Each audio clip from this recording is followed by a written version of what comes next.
Badamba NSC रे सुनापल ग्राम को जोग करने को हाईकोर्ट निर्देश।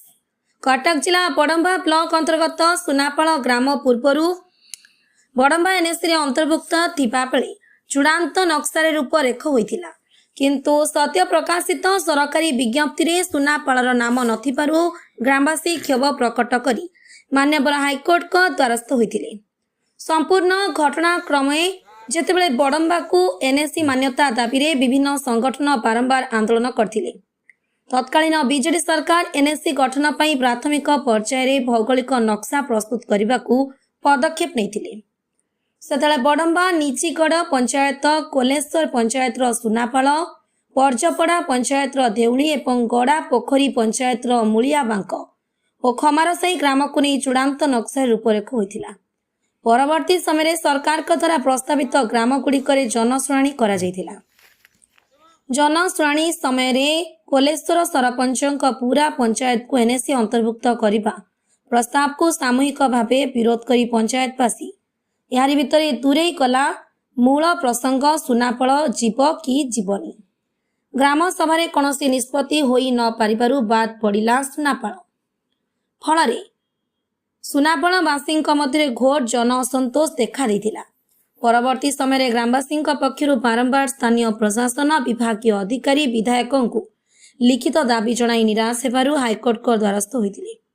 जार विचार करी मान्यवर हाईकोर्ट विभागीय उच्च कर्तृपक्ष सहित कटक जिलापाल को घटनार गुरुत्व को पुनः विचार करी 6 सप्ताह भितर आवश्यक पदक्षेप ग्रहण करी सुनापाल ग्राम को एनएससी रे सामिल करने निमंते आवश्यक पदक्षेप नेबा को निर्देश देइछन्ति।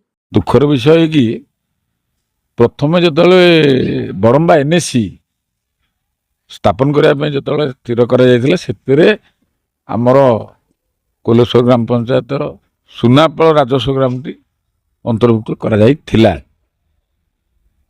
परवर्ती समय आमर माननीय मुख्यमंत्री स्थानीय स्वायत्त शासन दिवस दिन घोषणा कले बड़म्बा एनएससी करागला।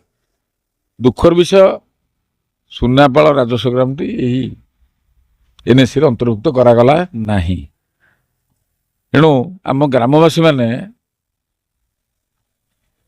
गत नवेम्बर 5 तारिख रे मान्यवर विधायक महोदय को रत्तापाट हाईस्कल ठारे साक्षात कलु एवं आमर आपत्ति दुख जनइलु एवं अनुरोध कलु जे आज्ञा आम सुनापाल गाँटी प्रत्येक दिग कोणरू उपयुक्त अटे। आमर एठारे आईटीआई कॉलेज अच्छी एवं बड़म्बा चिनिकल को माननीय मुख्यमंत्री पुनश्च स्थापन करने को जाउछन्ति एवं सरकार सबू विभिन्न विहार अनुष्ठान आरआई ऑफिस जन आरोग्य केन्द्र आरंभ करी समस्त सरकारी एवं उच्च विद्यालय रही एवं आम सुनापाल राजस्व ग्रामटी माने स्पेशली आमर main road Badamba Narasinghpur Athagarh main road उपर अवस्थित ये सबू दिग को विचार करी आम सुनापाल राजस्व ग्राम को बड़म्बा एनएससी रे स्थानित करने आम नवेदन कर 22/12/2025 तारिख रे ओडिशा सरकार अर्बन डेवलपमेंट डिपार्टमेंट तरफ जो विज्ञप्ति जारी करागला से सुनापाल राजस्व ग्राम रहिला नाही। तेणु पुनश्च आमे ग्रामवासी माने 8/1/2026 तारिख दिन जिलापाल कटक एवं मान्यवर मंत्री हाउसिंग एंड अर्बन डेवलपमेंट एवं मान्यवर विधायक आम बड़मा नरसिंहपुर को आम लिखित भाव जनइलु जोटा कि पुनश्च आम जनवरी मास प्रथम सप्ताह आम मान्यवर विधायकों को पार्टी कार्यालय बालीझर ठारे साक्षात कर पुनर्बार निवेदन कलु जे आज्ञा आम सुनापाल ग्रामटी सब दृष्टिकोण योग्य होते आमको विचार करा जाऊ नाही। तेणु आम आपन को आउ थे अनुरोध करुँ कि सुनापाल ରାଜସ୍ୱ ଗ୍ରାମଟି ବଡ଼ମ୍ବା ଏନ୍ଏସିରେ ଅନ୍ତର୍ଭୁକ୍ତ କରାଯାଉ।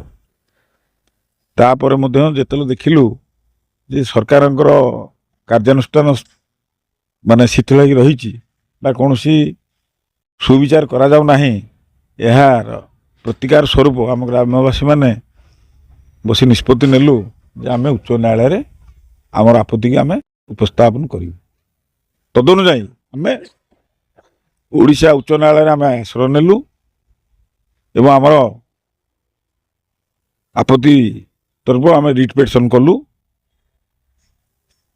ମାନ୍ୟବର ଉଚ୍ଚ ନ୍ୟାୟାଳୟ ଆମର ପିଟିସନକୁ ବିଚାରକୁ ନେଇ ତା 27/1/2024 ତାରିଖରେ ଏକ ନିର୍ଦ୍ଦେଶନାମା ଜାରି କରିଛନ୍ତି, ଯେଉଁଥିରେ କି ସେ ନିର୍ଦ୍ଦେଶ ଦେଇଛନ୍ତି ଜିଲ୍ଲାପାଳ କଟକ, ଡାଇରେକ୍ଟର ଅଫ୍ ମ୍ୟୁନିସିପାଲିଟି ଏବଂ ଶାସନ ସଚିବ ହାଉସିଂ ଆଣ୍ଡ ଅର୍ବାନ୍ ଡେଭଲପମେଣ୍ଟକୁ ଯେ 6 ସପ୍ତାହ ମଧ୍ୟରେ ସୁନାପାଳ ଗ୍ରାମବାସୀଙ୍କର ଯେଉଁ ଦରଖାସ୍ତ ଯେଉଁଟାକି ଆପଣଙ୍କର ଆନେକ୍ସଚର 4 କୁ ସୁବିଚାର କରି 6 ସପ୍ତାହ ମଧ୍ୟରେ ସୁବିଚାର କରି ଏହା ପରେ କାର୍ଯ୍ୟାନୁଷ୍ଠାନ ଗ୍ରହଣ କରାଯାଏ। ଏଥିସହିତ ଯେଉଁ ବିଜ୍ଞପ୍ତି 22/12 ସରକାର ଓଡ଼ିଶା ସରକାରଙ୍କ ତରଫରୁ ହୋଇଥିଲା ତାକୁ ମଧ୍ୟ ସାମୟିକ ରହିତାଦେଶ କୌଣସି କାର୍ଯ୍ୟାନୁଷ୍ଠାନ ଗ୍ରହଣ ନ କରିବା ପାଇଁ ମଧ୍ୟ ନିର୍ଦ୍ଦେଶନାମା ଜାରି ହୋଇଛି। ଏଣୁ ଆମେ ଉଚ୍ଚ ନ୍ୟାୟାଳୟଙ୍କର ଆଦେଶ ଉପରେ ସମ୍ପୂର୍ଣ୍ଣ ଭାବେ ଆଶାବାଦୀ ଅଛୁ କି ଜିଲ୍ଲାପାଳ କଟକ ମହୋଦୟ ଏବଂ ଶାସନ ସଚିବ ଶାସନ ସଚିବ urban development and director municipality ଏହାକୁ ଆମର ସୁଫଳ ଆମେ ପ୍ରାପ୍ତି ହେବୁ ଏବଂ ଗ୍ରାମବାସୀମାନେ ଉତ୍କଣ୍ଠାର ସହିତ ଅପେକ୍ଷା କରୁଛନ୍ତି ସରକାର ସ୍ତରରେ ଏହାର କି ଦିଗରେ ଏଇ ଦିଗରେ କି କାର୍ଯ୍ୟାନୁଷ୍ଠାନ ଗ୍ରହଣ କରାଯାଉଛି। ଜୟ ଜଗନ୍ନାଥ। ଆମର ତ ଦୀର୍ଘ ଦିନ ହେଲା ଆପତ୍ତି ଆଗରୁ ଥିଲା ଏବଂ ଆମେମାନେ ସବୁ ସୁନାପାଳଟା ଯେତେବେଳେ ପଞ୍ଚାୟତ ଥିଲା ବଡ଼ମ୍ବା ପଞ୍ଚାୟତରେ ଆମେମାନେ ଯାଉଥିଲୁ। ତାପରେ ସରକାରଙ୍କର ପଛରେ ଅର୍ଡ଼ର ଆସିବାରୁ ନୂଆ ପଞ୍ଚାୟତ ହେଲା, ଆମେ କଲେଶ୍ୱର ପଞ୍ଚାୟତରେ ଗଲେ ମଧ୍ୟ ଆମର ସୁନାପାଳଟା ଏ ରୋଡ଼ ସାଇଡ଼ରେ କିନା ଅଛି। ଏଠି ତ ସବୁ ପ୍ରକାର ITI ଅଫିସ୍ ଠୁ ଚିନିକଳ, DAV ସ୍କୁଲ, ହାଇସ୍କୁଲ ଆଉ ରେଭିନ୍ୟୁ ଅଫିସ୍ ଏସବୁ ମଧ୍ୟ ଅଛି। ସୁନାପାଳ ଗୋଟେ ବଡ଼ ବଜାର ମଧ୍ୟ ଅଛି। ତେଣୁ ହାଇକୋର୍ଟଙ୍କର ଆମେ ସମସ୍ତଙ୍କୁ ମଧ୍ୟ ଜଣେଇଛୁ, ଆପତ୍ତି କରିଛୁ। ମାନ୍ୟବର ବିଧାୟକ, ମାନ୍ୟବର ମନ୍ତ୍ରୀ ଆଉ କଟକ ଜିଲ୍ଲାପାଳ ସମସ୍ତଙ୍କୁ ଜଣେଇ ସାରିଲା ପରେ ଏ ମଝିରେ ଯେତେବେଳେ ଦେଖିଲୁ ଏ ଯେଉଁ ବିଜ୍ଞପ୍ତି ବାହାରିଲା NSର, ସେଥିରେ ଆମ ସୁନାପାଳ ଗାଁର ନାଁଟି ନାହିଁ।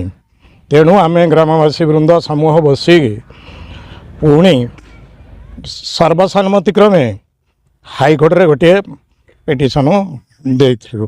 ଯାହା ହେଉ ଏବେ ମଧ୍ୟ ହାଇକୋର୍ଟଙ୍କର ଏଇ ଯେଉଁ ଅର୍ଡ଼ର ହେଇଛି ପୁନର୍ବିଚାର ପାଇଁ 6 ସପ୍ତାହ ଭିତରେ ଆମେ ଗ୍ରାମବାସୀ ହେଲା ତଥା ମୁଁ ମଧ୍ୟ ଏଥିରେ ଖୁସି ଅଛି ଏବଂ ଏବେ ମଧ୍ୟ ଆମର ଆପତ୍ତି ଯେ ସରକାର ୟାକୁ ତୁରନ୍ତ ସୁନାପାଳ ଗ୍ରାମକୁ NSରେ ନେଲେ ଆମେ ଗ୍ରାମବାସୀ ବୃନ୍ଦ ସମସ୍ତେ ଉପକୃତ ହେବୁ।